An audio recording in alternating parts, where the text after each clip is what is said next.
So yeah, that's just some things I wanted to say that might help you. Right, so two most important things, very important things. Number one is sales, right? Because it's a sales job. You are selling yourself, and then so I'm gonna cover just how to get clients, because that can be fucking the hardest part when you're beginning, when you're starting out. But you get used to figuring out your ways, and then it becomes okay. And the second part, coaching skills and engagement skills, so that you can retain your clients. But funnily enough, I think you'll find the most common types of clientele you will get is actually females, not males. And there's a reason, I think, and I think it's because most guys, they have big ego, they walk around big ego, and even middle-aged dudes that are out of shape, they fucking think they know everything, right? So for some, there's heaps of men think they know everything as well. Women are more inclined to accept help if you want to help them. I feel like they're more inclined as well. Guys are more they'll give you more the fuck you kind of mainly middle-aged dudes, in my opinion. I don't know what it is with men thinking that they know everything, except for me, because I do know everything. Obviously there's a difference, right? We got the you know what I'm saying? So personal training is not really a sustainable type of job. It could be if you get to a certain level. I know 2 people that do it full time, three people, sorry, that do it full time. The rest, like myself, it's more of a side hustle, and that's really just because personal training comes down to how much do you want to work in your own time, and how much do people do things in their own time, how often. Think about it. If you had 6 hours a day, you only had 2 hours of work to do. You're gonna spend the whole 6 hours a day doing that.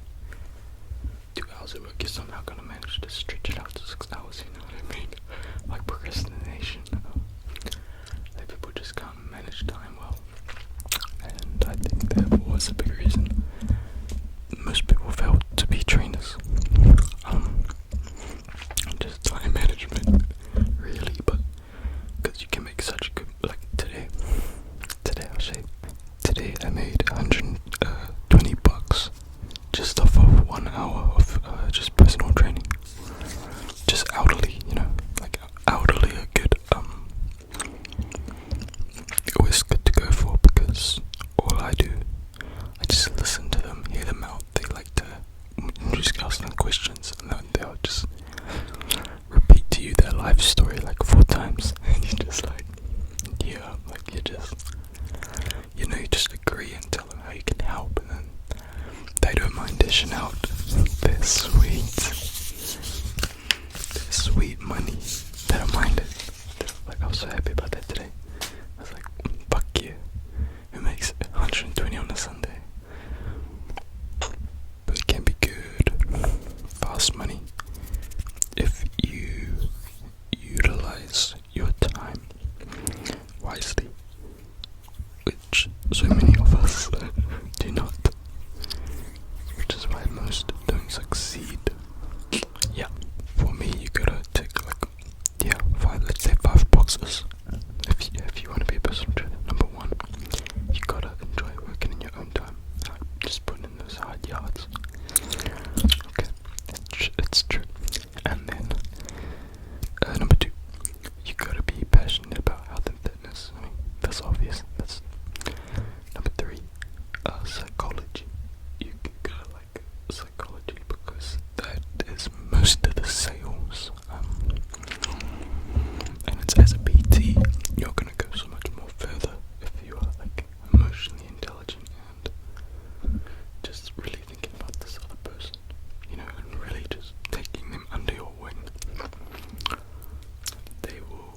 stay around, and you can make more money off of it, which is what you want, right?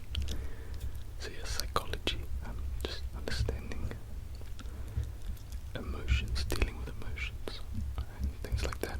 If you're passionate about that, and if you're passionate about helping people, because that is an important job, because you can save somebody from really messing up their body from doing something incorrect, or like you just gotta be really careful. It is much more of a job that you can really change somebody's life. It gives you like lots of internal fulfillment. When you see, they come in first and they're a bit nervous, and then when they leave the session, they're like standing confident, and it just makes you feel really good. And they express their gratitude, and it's like, I done a good job. Just give yourself a pat on the back. Okay, leading into our tips now. So first we're gonna cover sales, okay? Because sales is, how you get the clients, and so important. Without sales, you're fucking gonna be nothing. So that's why we're talking about this. So first things first. This is obvious. To some people, it's somehow not. But your body, how you look, is very important, because you need to be able to walk what you talk. You know what I mean? You need to be able to do what you preach.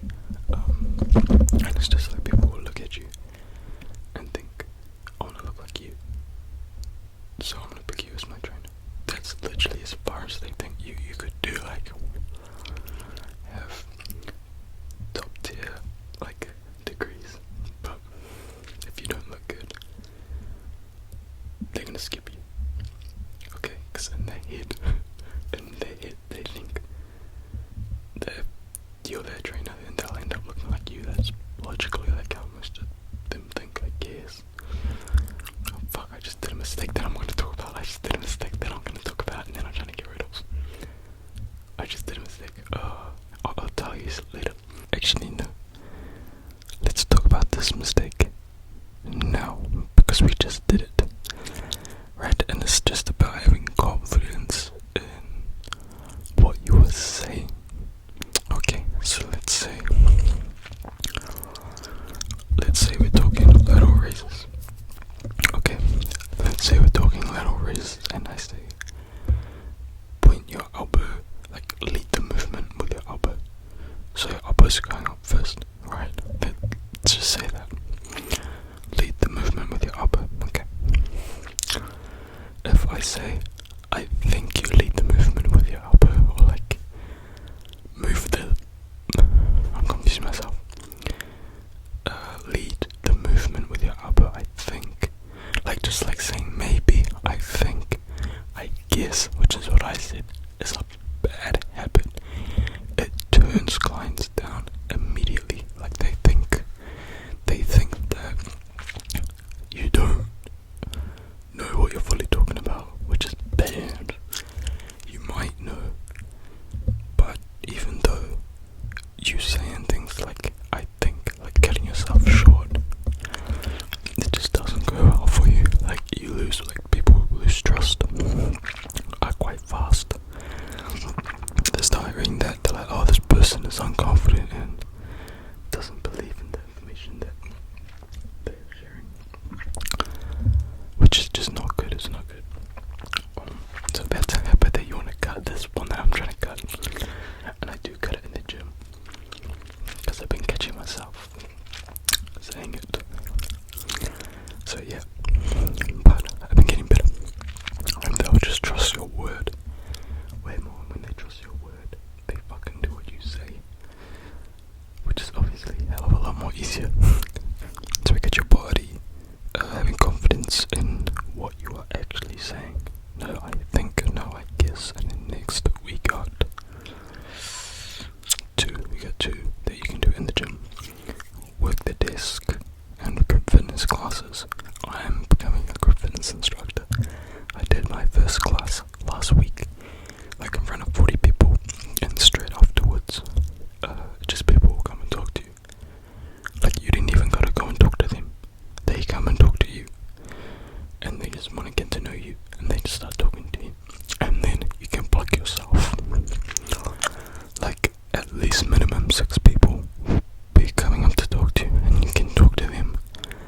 plug yourself.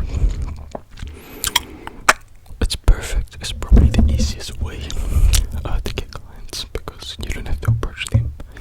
They come to you like wanting help. Because on the stage, group fitness instructing, I guess like they see your leadership and you're motivating them, you're inspiring them, and they see your physique, they see how fit you are, and how active you are. They're like, I kind of want to be like that, so they'll go ask you for help. It happens almost every group fitness class. Every instructor, they'll have people coming talking to them. So group fitness classes are really good to get into. Most people don't do them due to a lack of confidence, but I think that's the reason that you should do it. You'll build that confidence. Yep. And working the desk can be good too. So members around the gym, they'll get more familiar with your face. You'll get more comfortable in the gym environment. And then sign-ups. When people are signing up to the gym, plug yourself. Bam.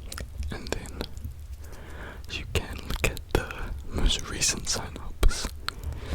Look at the profile picture and just judge.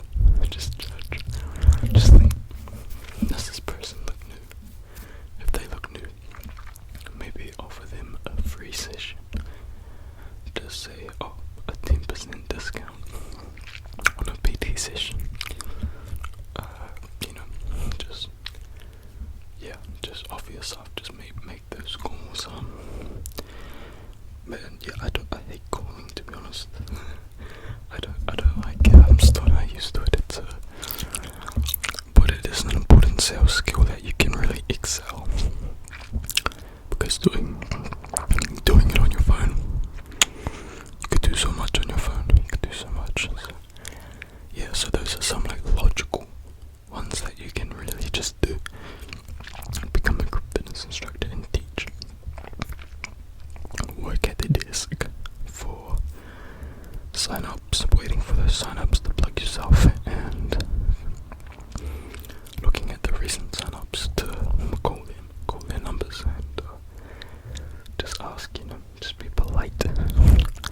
Ask how their training is going, how their experience is, and see if you can just tell them that you'll do them some kind of deal.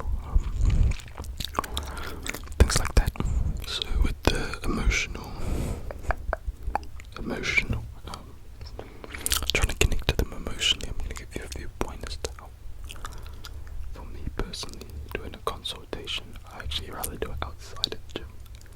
So I enjoy going to, maybe I'll take the member, the client, to have a coffee together. That way we're out of the professional environment. I feel so much more relaxed. And I can just talk easier. Because I'm not in my work environment. And then, or sometimes I'll just take them, you want to go for a walk, and we'll just go for a walk. Just do that for 10 minutes, and we'll do the consultation that way, and you always get more out of it. There's something about walking and talking, it just works. Another thing that I think is important is that you really gotta understand your value. So say you're given a free session, don't do an hour, do 30 minutes. Don't cut yourself real short to the bare minimum of how much a PT session should be, unless you're giving them some crazy high ticket package deal where they're paying you $900 for some sessions, unless it's something like that. But genuinely just do the bare minimum of whatever your country bare minimum is, and stick to that. Don't go below that, because then people start thinking you're below that rate for a reason. They think you're cheap for a reason, which isn't true. So don't do that. Emotionally connecting with the client, very important. And so when you're talking to them and you ask them about what their gym goals are, try to get deeper. Ask say they want to lose weight.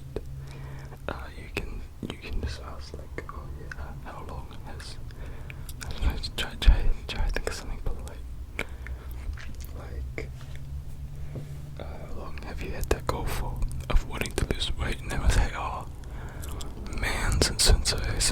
as a kid or something like that, and you should try and make it more emotional, make them bring out more emotion, because they'll be more inclined to connect and work with you when they are like emotionally connected.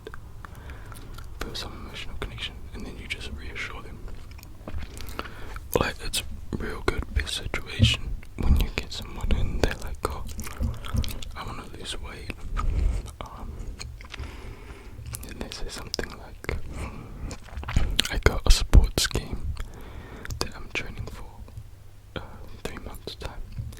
It's like, you can tell, 3 months isn't a long time, so get to training quickly, and then you reassure them that you can help, because, make them feel stressed, because they need to do something urgently, because they have to do something quickly, so they need to make an urgent, decisive decision. But a very common theme is just people wanting to lose weight or put weight on, and on the inside they are very insecure. So you can just really reassure those types of people and try to make them bring out that they're insecure. Try and make them admit that and say that in the most politest way you can. And then when you reassure them that you're going to help them, they're going to be like, I love you. That's what they'll feel like, and they want to work with you. Okay, so it's all about emotional connection. Another thing that can get you hit up in PTing is knowing your nutrition. It is illegal to give nutritional advice, so be very careful unless you've studied like you're a nutritionist or something. Like any other little skill, like maybe you've been a bodybuilder, so you can teach bodybuilding. Many people could probably teach bodybuilding, I don't know, but then say you've done like Muay Thai, martial arts, boxing, you can teach that. Try to think of just different things. So nutrition, you'll get people who will ask about nutrition, so at least know some basics, so you don't sound like an idiot. You do not want a result to, I don't know. You don't want a result to that, because otherwise then you're not selling. And my last little sales tip, going back to that like emotion, when they ask about price, when they ask you that question, you immediately turn into a politician. The question is here, the finger, and the answer is the microphone. So where does the question go? Does it go to the answer?